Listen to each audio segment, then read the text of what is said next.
Perceiving versus predicting. Let's connect with the energetic difference between more of a perception energy and more of a predictive energy. So, one of the reasons I feel that the Chakrati system is so clear and why so many people connect and resonate with it is because it is rooted in more of this perception inquiry energy. It's inviting the energy to lead the way, to guide.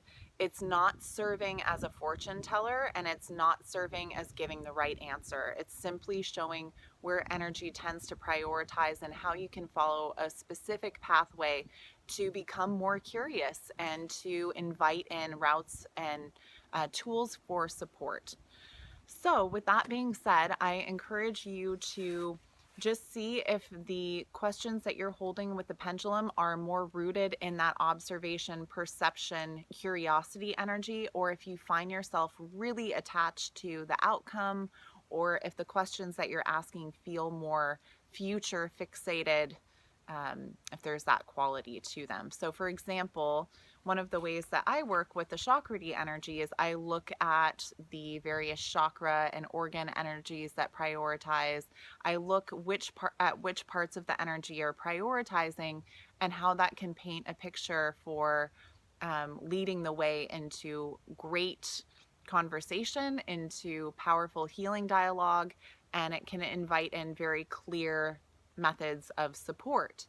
So if I know that the root chakra is prioritizing, then I can look at different ways to potentially pull in areas of support for the root. And it allows that dialogue that I'm having with someone else to be very focused. And there's something really cool about connecting in with specific energy because oftentimes it's simply the awareness, our own awareness, that helps to shift something. So the more specific we can get, the more we can bring our focused awareness to something and it can shift. It's really magical and super, super cool to work with.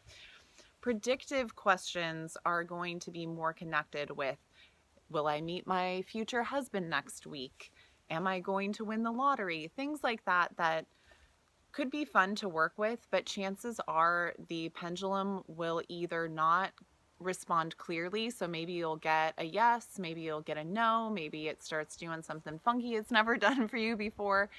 It can just become very clouded very quickly and it can impact your relationship with the energy. This is what I found and what I'm fascinated by over the years of training others to work with pendulums and over the years of working with pendulums myself. I will share that I've never personally used a pendulum in a predictive way. It just hasn't ever resonated with me, and it's not something that I feel drawn to do because it doesn't feel clear.